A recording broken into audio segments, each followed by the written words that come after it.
Hello everyone, my name is Umar Yahya.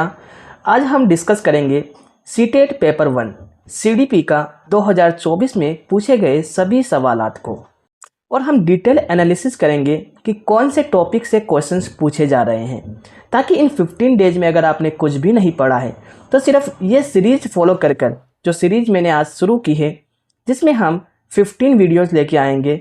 ये series follow कर आप 30 आउट ऑफ 30 मार्क्स आराम से लेकर आ सकते हैं। मैंने खुद सीटेट में पेपर 1 में 29 मार्क्स ऑब्टेन किए हैं, तो आप भरोसा रख सकते हैं मेरे ऊपर कि मैं भी आपको इस सीरीज़ के थ्रू 30 मार्क्स दिला सकता हूं। तो चलिए शुरू करते हैं आपने अपने इस सीटेट पेपर 1 के डिस्कशन को। तो सबसे पहले आपको मैं दिखाना चाहूँगा अपने पीपीटी की तरफ। तो मैं अभी हाइड हो जाता हूँ और आपको मैं दिखाता हूँ अपना पीपीटी, जहाँ पर हम डिटेल डिस्कशन करेंगे। तो चलिए शुरू करते हैं। तो फ्रेंड्स, सबसे पहले हम देखते हैं कि आज जो हम डिस्कशन करने वाले हैं वो करने वाले हैं सीटेट पेपर 1 2024 का सीडीपी का पोर्शन, क्योंकि हमारा टारगेट होने वाला है 30 आउट ऑफ 30 आपको दिलाना, एक भी मार्क्स कम नहीं करना है। ये जो होने वाला है हिंदी और इंग्लिश दोनों में रहने वाला है, यानी बाइलिंगुअल रखने वाले हैं। दोनों तरह के स्टूडेंट्स यहाँ पर पढ़ सकते हैं। टारगेट करेंगे 1 to 5 का हम लोग ज़्यादातर, क्योंकि हमारा टारगेट है क्लास 1 to 5 को ज़्यादा टारगेट करना। अगर आप 6 to 8 में भी हैं तो फिर भी आप इस वीडियो को देख सकते हैं, क्योंकि ये आपको हेल्पफुल ही करने वाला है एट द एंड। तो चलिए शुरू करते हैं। सबसे पहले हम देख लेते हैं कि एग्ज़ाम का ओवरव्यू किस तरह का था 2024 का, क्योंकि 2024 के बाद तो फिर एग्ज़ाम सिर्फ वही 2025 वाला ही हुआ था ना। तो 24 वाला ही एग्ज़ाम 25 में हुआ था, राइट। 25 में तो और कोई एग्ज़ाम नहीं हुआ था। इसमें 30 क्वेश्चंस आपके पूछे जाते हैं सीडीपी से, और हर एक क्वेश्चन आपका होता है 1 मार्क्स का। तो 30 क्वेश्चन 30 मार्क्स के। इसमें जो क्वेश्चंस पूछे गए थे वो कंसेप्चुअल क्लैरिटी को लेकर क्वेश्चंस ज़्यादा पूछे जाते हैं पेडागोजी में। और ज़्यादातर जो क्वेश्चंस पूछे गए थे की थीम्स जो थे 2024 के, कंस्ट्रक्टिविज्म, एनईपी, इंक्लूसिव एजुकेशन और लर्निंग थ्योरीज को लेकर सबसे ज़्यादा क्वेश्चंस पूछे गए थे। तो हमें भी अभी भी जो अगर हमें 2026 फरवरी का अगर सीटेट क्वालिफाई करना है तो हमें इन चीज़ों पर ध्यान देना होगा। तो चलिए शुरू करते हैं। सबसे पहला हमारा पार्ट है डेवलपमेंटल थ्योरीज को लेकर कौन कौन से क्वेश्चंस पूछे गए थे। तो यहाँ पर क्वेश्चन 1 से लेकर 10 तक जो क्वेश्चंस पूछे गए थे डेवलपमेंटल थ्योरीज को लेकर ही क्वेश्चंस पूछे गए थे। सबसे पहला क्वेश्चन है हमारे पास, देखो यहाँ पर अगर आप देखें तो एक्टिव लर्निंग से रिलेटेड सबसे पहला क्वेश्चन पूछा गया था। इसमें असरेशन और रीजन वाले ज़्यादा क्वेश्चंस पूछे जा रहे हैं, यानी अभिकथन और कारण वाले क्वेश्चंस पूछे जा रहे हैं। सबसे पहला हमारा अभिकथन है, शिक्षार्थी दुनिया की अपनी समझ खुद बनाते हैं। बिल्कुल, जो शिक्षार्थी तो है वो अपनी खुद समझ बनाते हैं चीज़ों को लेकर, तो ये तो सही लग रहा है। सीखना एक सक्रिय प्रक्रिया है। बिल्कुल, सीखना जो है एक एक्टिव क्या है, प्रोसेस है। हम ऐसे निष्क्रिय होकर या फिर पैसिव होकर चीज़ें नहीं सीख सकते। तो ये भी हमारा बिल्कुल सही है कि सीखना जो है एक सक्रिय यानी एक्टिव प्रोसेस और एक सामाजिक संदर्भ में होती है। क्या सामाजिक संदर्भ के बगैर लर्निंग हो सकती है? नहीं हो सकती। तो इसका दोनों सही आंसर होगा, बोथ ए और आर दोनों सही है, और आर जो है ए का सही एक्सप्लेनेशन है। क्वेश्चन नंबर 2 है हमारा, ये क्वेश्चन पूछा गया है पियाजे के स्टेजेस थ्योरी को लेकर। जीन पियाजे के अनुसार किस चरण में बच्चे वस्तुओं के लिए प्रतीक यानी सिंबॉलिक थॉट्स को डेवलप कर लेते हैं? सिंबॉलिक थॉट्स, तो हमने पियाजे के 4 स्टेजेस पढ़े हैं, जिसमें सबसे पहले था sensory motor stage, pre operational और कॉन्क्रीट ऑपरेशनल, उसके बाद फॉर्मल ऑपरेशनल, जिसे SPCF के नाम से हम लोग जानते हैं। सेंसरी मोटर स्टेज में तो बच्चों में ऑब्जेक्ट परमानेंस आता है, तो ये तो नहीं होगा। प्री ऑपरेशनल स्टेज में बच्चों में सिंबॉलिक थॉट्स आना शुरू हो जाता है। कॉन्क्रीट ऑपरेशनल में तो बच्चे लॉजिकल थिंकिंग थोड़ा बहुत करना शुरू कर देते हैं, और फॉर्मल ऑपरेशनल में बच्चे एब्स्ट्रैक्ट थिंकिंग करना स्टार्ट कर देते हैं। तो इसका बिल्कुल सही जवाब होगा, प्री ऑपरेशनल स्टेज में बच्चों में सिंबॉलिक थॉट्स आना शुरू हो जाते हैं। आने वाले वीडियोज में हम पियाजे की कंप्लीट थ्योरी को पढ़ेंगे। इसके बाद है हमारा थर्ड क्वेश्चन। क्वेश्चन नंबर 3 में पूछा गया है लेव वाइगोस्की क्या आप मुझे बता सकते हैं लेव वाइगोस्की ने कौन सी थ्योरी दी थी? कमेंट सेक्शन में आप जरूर बताएं। लेव वाइगोस्की का मानना है कि सीखना मुख्य रूप से क्या है? एक सामाजिक प्रक्रिया है। इन्होंने थ्योरी का नाम ही है, इनके थ्योरी का नाम था सोशल कंस्ट्रक्टिविस्ट थ्योरी। तो सामाजिक थ्योरी ही इनकी नाम है। तो लेव वाइगोस्की का मानना था कि जो सीखना है, जो लर्निंग होती है, वो सामाजिक संदर्भ में होती है, सामाजिक गतिविधि के जरिए होती है। अगर बच्चे को समाज से इंटरेक्ट नहीं करवाएंगे तो बच्चा नहीं सीख सकता। सवाल नंबर 4 है हमारा डिसलेक्सिया। ये डिसलेक्सिया क्या है? ये एक लर्निंग क्या है, डिफिकल्टीज है। तो डिसलेक्सिया जो है किससे संबंधित है, इसके साथ ही साथ हमें पढ़ना होता है। तो डिसलेक्सिया की जब बात आती है तो वो रीडिंग या फिर डिकोडिंग से संबंधित होता है। पढ़ने में बच्चों को कठिनाई होती है, बच्चा वर्ड को ठीक से नहीं पढ़ पाएगा। अगर एप्पल लिखा हुआ है तो बच्चा एप्पल को सही से प्रोनाउंस नहीं कर पाएगा, इसे कुछ और ही चीज़ें देखेंगी। आपने तारे ज़मीं पर मूवी देखी होंगी, तो उसमें उस बच्चे को भी डिसलेक्सिया हुआ करता था। तो डिसलेक्सिया जो मुख्य रूप से है वो रीडिंग से रिलेटेड आपकी कठिनाई मानी जाती है। इसी तरह डिस्ग्राफिया होता है और डिसकैल्कुलिया होता है। आप इनके बारे में कमेंट सेक्शन में बताएं ताकि आपका भी रिवीजन होता जाए। क्वेश्चन नंबर 5 है हमारे पास। क्वेश्चन नंबर 5 जो है वो डेवलपमेंटल प्रिंसिपल से लेकर है। सवाल क्या है? वह सिद्धांत कि विकास सिर से पैर की ओर बढ़ता है। यहाँ पर डेवलपमेंट ऑफ डायरेक्शन के बारे में बताया गया है कि हम लोगों ने 2 डायरेक्शंस पढ़ी थी जब हम डेवलपमेंटल थ्योरीज पढ़ते हैं। तो सबसे पहला था एक प्रोक्सिमोडिस्टल और दूसरा हुआ करता है सेफलोकॉडल। तो सेफलोकॉडल जो होता है वो आपका सिर से लेकर पैर तक की क्या होती है, आगे और बढ़ते जाता है। जबकि प्रोक्सिमोडिस्टल क्या होता है, केंद्र से शुरू होकर बाहर की ओर जाता है, बाहर की ओर विकास बढ़ते जाता है, इसे कहते हैं प्रोक्सिमोडिस्टल। तो इसका बिल्कुल सही जवाब होगा सेफेलोकॉडल। क्वेश्चन नंबर 5 हो चुका है हमारा। क्वेश्चन नंबर 6 जो है कोलबर्ग के मोरालिटी सिद्धांत को लेकर दिया गया है। कोलबर्ग ने कितने अपने स्टेजेस या फिर लेवल दिए थे? आप कमेंट सेक्शन में जरूर बताएं। कोलबर्ग ने दिया था किसका, आपका मॉरल डेवलपमेंट के ऊपर उन्होंने एक अपनी थ्योरी पेश की थी। कोलबर्ग के सिद्धांत में अच्छा लड़का अच्छी लड़की अभिविन्यास किस स्तर पर आ जाता है? तो इन्होंने 3 लेवल और 6 स्टेजेस बताई है। कोलबर्ग ने 3 लेवल थे, उस 3 लेवल में भी 6 स्टेजेस बताई है। हर एक लेवल में 2-2 स्टेजेस इन्होंने बताई है।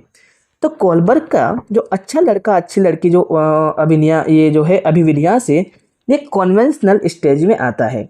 इसमें आपका गुड बॉय और गुड गर्ल, साथ ही साथ सामाजिक सिद्धांत का भी इसमें क्या नाम है, नैतिकता बच्चे में आ जाती है। तो मॉरल डेवलपमेंट के ऊपर जीन पियाजे की थ्योरी के बाद जो हमारा जो कॉन्सेप्ट क्लियर करने वाले हैं, मॉरल डेवलपमेंट के ऊपर ही हम जाने वाले हैं। तो इसका बिल्कुल सही जवाब है कन्वेंशनल, पारंपरिक सिद्धांत। सवाल नंबर 7 है हमारा असेसमेंट को लेकर क्वेश्चन यहाँ पर क्या पूछा जा रहा है कि इन प्रोग्रेसिव क्लासरूम, जो कि प्रगतिशील कक्षा में मूल्यांकन कैसा होना चाहिए? तो अगर हमें देखना है कि कोई प्रोग्रेसिव या फिर प्रोग्रेसिव क्लासरूम है, वहाँ पर असेसमेंट डायनेमिक यानी कंटिन्यूअसली क्या होनी चाहिए, असेसमेंट होनी चाहिए। इसीलिए तो यहाँ पर CCE का कंसेप्ट यहाँ पर लागू किया जाता है कि अगर कोई प्रोग्रेसिव क्लासरूम है तो वहाँ पर कंटिन्यूअस कॉम्प्रिहेंसिव इवैल्यूएशन होना चाहिए। तो इसी को अगर हम देखें तो डायनेमिक और प्रोसेस ओरिएंटेड हमारा क्या होना चाहिए, मूल्यांकन होना चाहिए, ना कि ऑब्जेक्टिव और समेटिव, ये मूल्यांकन नहीं होने चाहिए। फोकस्ड ओनली ऑन मार्क्स, ये तो नेगेटिव वर्क हो जाता है। वंस अ ईयर, ये भी नहीं। तो बिल्कुल सही जवाब होगा डायनेमिक और प्रोसेस ओरिएंटेड ही हमारा मूल्यांकन क्लासरूम में होना चाहिए। क्वेश्चन नंबर 8 है हार्वर्ड गार्डनर के इंटेलिजेंस को लेकर। आप मुझे सवाल का इस जवाब देंगे एक कि हार्वर्ड गार्डनर ने कितने टाइप्स के इंटेलिजेंस बताए हैं? तो इस सवाल का जवाब आप जरूर बताएं। इस सवाल का जवाब इस सवाल में ही छुपा हुआ है, क्योंकि क्वेश्चन नंबर 8 तो आपको मैंने हिंट दे दिया है। हार्वर्ड गार्डनर के अनुसार एक मूर्तिकार में किस तरह की बुद्धि होती है? तो एक मूर्तिकार में किस तरह की बुद्धि होती है? क्या वो लिंग्विस्टिक बुद्धि होती है? नहीं। मूर्तिकार में कैसे लिंग्विस्टिक बुद्धि हो सकती है? नहीं। इंटरपर्सनल? नहीं। म्यूजिकल? नहीं। उसमें होती है स्पेशियल, यानी वो चीज़ों को इमेजिन कर सकता है, तभी तो वो चीज़ों को बनाता है। तो एक मूर्तिकार में स्पेटियल या फिर स्पेशियल बोलते हैं, इस तरह की बुद्धि पाई जाती है। क्वेश्चन नंबर 9 है हमारा सोशलाइजेशन को लेकर। सोशलाइजेशन को लेकर क्या सवाल हमारा पूछा जा रहा है? देखो, फिर से यहाँ पर अभिकथन और कारण जैसे क्वेश्चन हमें देखने को मिल रहे हैं। सहकर्मी और मीडिया सामाजिकरण के द्वितीय स्रोत हैं। बिल्कुल, सोशलाइजेशन में हम लोगों ने पढ़ा था, सोशलाइजेशन के 2 एजेंट होते हैं। एक तो होते हैं प्राइमरी एजेंट और दूसरे होते हैं सेकेंडरी एजेंट। प्राइमरी एजेंट में हमारे होते हैं फैमिली। जो फैमिली होंगे वो हमेशा प्राइमरी एजेंट होंगे। फैमिली को छोड़कर जितने भी एजेंट हैं, जैसे सहकर्मी हो गए, पीयर्स हो गए या फिर मीडिया हो गया, ये सभी के सभी सेकेंडरी एजेंट कहलाएंगे। तो अभिकथन तो हमारा बिल्कुल सही है। सामाजिकरण एक जटिल और बहुस्तरीय प्रक्रिया है। बिल्कुल, सामाजिकरण जो है एक जटिल प्रक्रिया है, कॉम्प्लेक्स प्रक्रिया है, साथ ही साथ इसमें बहुत सारे स्तर हैं। तो हमारा बोथ ए और आर दोनों ट्रू है और आर बिल्कुल सही व्याख्या कर रही है अभिकथन ए का। सवाल नंबर 10 है हमारा लर्निंग फैक्टर्स को लेकर। लर्निंग फैक्टर्स, तो क्या पूछा जा रहा है कि निम्नलिखित में से कौन सा कारक अधिगम को प्रभावित करता है? कौन सा कारक है जो लर्निंग को इफेक्ट करेगा? अगर बच्चा मोटिवेट रहेगा तो उसकी लर्निंग क्या होगी? फास्ट होगी, तेज होगी। इमोशंस भी अफेक्ट करते हैं। अगर बच्चा खुश है तो लर्निंग क्या होगी? बेटर होगी। अगर बच्चा दुखी है तो लर्निंग क्या होगी?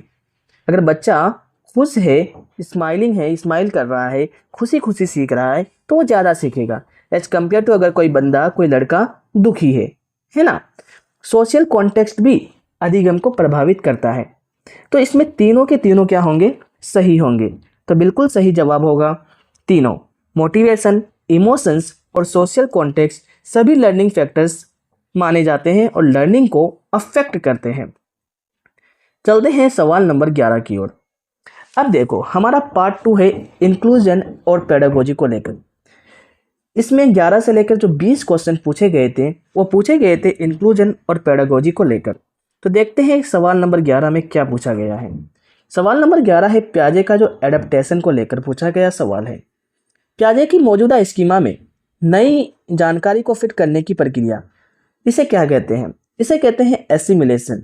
क्योंकि हम लोगों ने कई बार ये एग्जाम्पल सुना होगा कि एक छोटा बच्चा है, एक बच्चा जब एक बिल्ली को देखता है और जब एक कुत्ता को देखता है तो वो बिल्ली को भी, वो 4 पैर होते हैं उसमें भी, तो बिल्ली को भी वो कुत्ता बोलने लग जाता है, फिर कुत्ते को भी बिल्ली बोलने लग जाता है। तो जब उसको बताया जाता है कि नहीं ये भौं भौं करता है, ये म्याऊं म्याऊं करती है, तो जब जाके वो अपने स्कीमा में उस जानकारी को फिट कर लेता है, यानी उस जानकारी को उसी जानकारी में इसको सिर्फ एड ऑन कर लेता है, तो इसे कहते हैं हम एसिमिलेशन। अगर उस पूरी जानकारी को ही वो मॉडिफाई करना होता तो उसे हम बोलते हैं एकोमोडेशन। तो इसका हमारा सही जवाब होगा जानकारी को फिट करना स्कीमा में एसिमिलेशन कहलाएगा, लेकिन जानकारी को मॉडिफाई कर देना पूरी तरह से वो हमारा एकोमोडेशन हो जाता। सवाल नंबर 12 है, ये क्वेश्चन पूछा गया है गोल ऑफ असेसमेंट को लेकर। इसमें पूछा है अधिगम के लिए आकलन का मुख्य लक्ष्य क्या होना चाहिए? असेसमेंट फॉर लर्निंग के लिए हमारा प्राइमरी गोल क्या होना चाहिए? क्या बच्चे को ग्रेड देना? नहीं, ग्रेड देना तो समेटिव असेसमेंट का हिस्सा हो जाएगा। क्या बच्चे को हम तुलना करेंगे किसी बच्चे से? बिल्कुल नहीं करेंगे। क्या बच्चे को हम लेबलिंग करेंगे? नहीं। इसमें हमारा जो मेन उद्देश्य होता है बच्चे को फीडबैक देना और उसको इम्प्रूवमेंट में ज़्यादा से ज़्यादा ध्यान देना। अब फीडबैक भी किस तरह का कि उसको नेगेटिव फीडबैक दे? नहीं, इसे फीडबैक देना है ताकि बच्चे में सुधार हो सके। हमें बच्चों में सुधार करने के लिए उसे फीडबैक देना सही मकसद होता है असेसमेंट फॉर लर्निंग का। क्वेश्चन नंबर 13 है हमारे पास, प्रतिभाशाली बच्चे जो कि गिफ्टेड स्टूडेंट्स या फिर चिल्ड्रन होते हैं, उनकी मुख्य विशेषता क्या होती है? क्या वो स्लो रिस्पॉन्स देते हैं? नहीं। अगर प्रतिभाशाली बच्चे हैं तो वो स्लो रिस्पॉन्स क्यों देंगे? क्या वो ब्लाइंडली किसी भी चीज़ को फॉलो कर लेते हैं? नहीं। वो रेट रेस नहीं दौड़ते, वो क्या करते हैं, रिसर्च करते हैं। बिल्कुल रोट मेमोराइजेशन करते हैं क्या, नहीं। उनमें हाई क्यूरियोसिटी होती है और ओरिजिनल थिंकिंग उनमें होती है। प्रतिभाशाली बच्चों में वो किसी भी चीज़ को ब्लाइंडली फॉलो नहीं करते कि अरे हाँ ये तो मुझे पास करा देगा, चलो मैं इसको फॉलो कर लेता हूँ। नहीं, वो पहले इस कंटेंट को समझते हैं, चीज़ों को देखते हैं, वीडियोज़ को देखते हैं कि ये टीचर सही पढ़ा रहे हैं मुझे, तो मैं इनकी वीडियोज़ मुझे देखनी चाहिए। तो इस तरह के बच्चे होते हैं गिफ्टेड स्टूडेंट। तो सही जवाब हमारा होगा हाई क्यूरियोसिटी बच्चों में पाई जाती है। क्वेश्चन नंबर 14 है हमारे पास प्राइवेट स्पीच को लेकर, जो कि वाइगोस्की ने दिया था। वाइगोस्की के अनुसार निजी वाक बच्चों को डेस्क में मदद करता है। क्या सोशलाइज करने में? नहीं, निजी वाक सोशलाइज करने में कैसे मदद करेगा? कन्फ्यूज देमसेल्फ, कन्फ्यूज करने में नहीं, बल्कि उन्हें सेल्फ रेगुलेट करने में, उन्हें सोचने में और एक्शंस लेने में मदद करता है।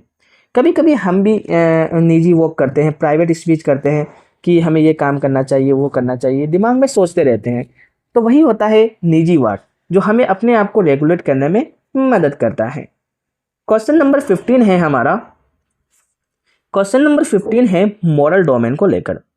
मॉरल डोमेन में the domain of development related to character and right wrong, तो चरित्र और सही गलत से संबंधित विकास का क्षेत्र क्या कहलाता है? मॉरल डेवलपमेंट कहलाता है। बिल्कुल सही जवाब है।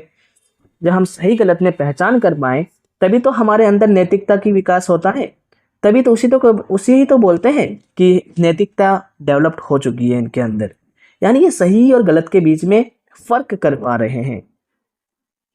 सवाल नंबर 16 है, समावेशी कक्षा में विविधता को डेस्क के रूप में देखा गया है। तो विविधता को एक रिसोर्स के रूप में देखा गया है, ना कि बाधा के रूप में, समस्या के रूप में, ना कि विफलता के रूप में। सही जवाब होगा एज अ रिसोर्स। हम देखते हैं समावेशी कक्षा, इंक्लूसिव एजुकेशन में किसको? विविधता को एक रिसोर्स के रूप में देखा जाता है। क्वेश्चन नंबर 17 है हमारा। एक बच्चा, ये लॉजिक से रिलेटेड है। एक बच्चा कहता है धूप में कपड़े जल्दी सूखते हैं। ये क्या दर्शाता है? कि बच्चा कॉज एंड इफेक्ट को क्या कर रहा है, समझ रहा है। बच्चा समझ रहा है कि जब बच्चे धूप पड़ेगी तो चीज़ें जल्दी सूखती हैं। तो इसका सही जवाब होगा कि बच्चे में कॉज एंड इफेक्ट, कार्य और कारण क्यों हो रहे हैं, इसकी समझ डेवलप हो चुकी है। ना कि ईगोसेंट्रिक को दर्शाता है, ना ही एनिमिज्म को दर्शाता है, ना ही इमेजिनेटिव प्ले को दर्शाता है। क्वेश्चन नंबर 18 है हमारे पास, जेंडर वर्सेस सेक्स से रिलेटेड। जेंडर एक डेस्क अवधारणा है, जबकि सेक्स एक डेस्क अवधारणा है। जेंडर जो हमेशा है वो एक बायोलॉजिकल ये सोशल अवधारणा है। जेंडर रिलेटेड होता है सोशल से, जबकि सेक्स रिलेटेड होता है बायोलॉजिकल से। ये हमें हमेशा याद रखना है। जब हम कभी भी कोई फॉर्म भरते हैं तो हमारा सेक्स पूछा जाता है, मेल है या फीमेल है, तो ये होता है बायोलॉजिकल। लेकिन जो जेंडर होती है वो होता है सोशल अवधारणा। जेंडर के तौर पर हमें कोई रोल दे दिया जाता है कि लड़की यही काम करेगी, लड़का वही काम करेगा, तो ये जेंडर होता है।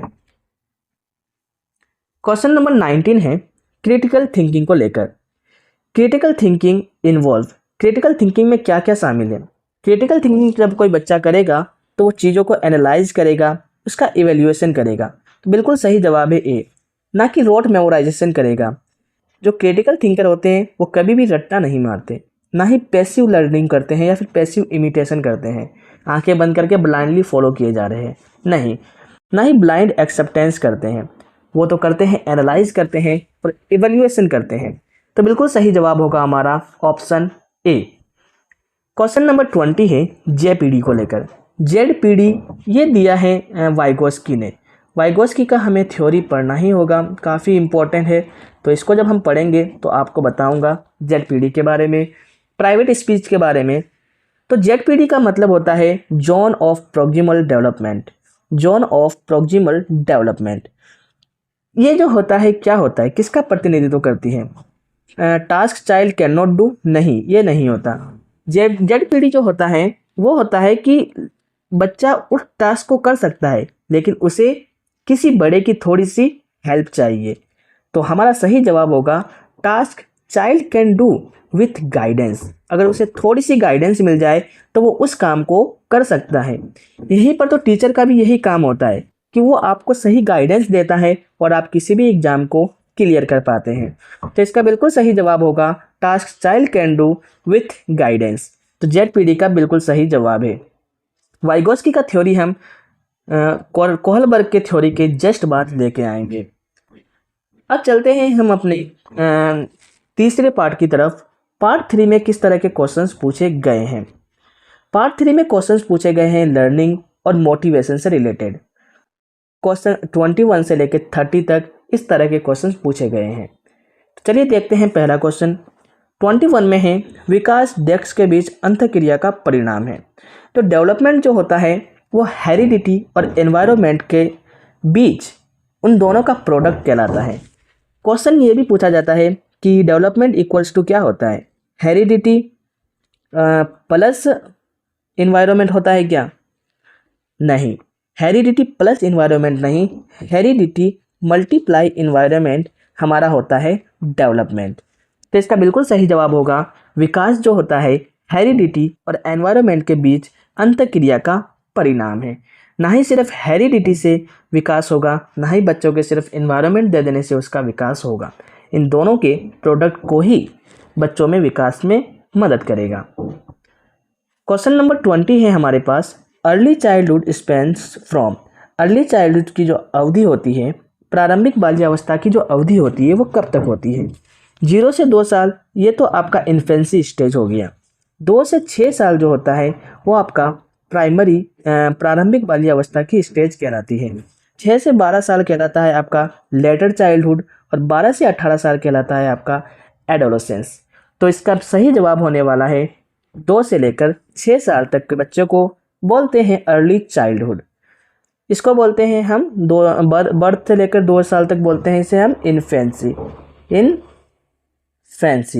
और इसको बोलते हैं लेटर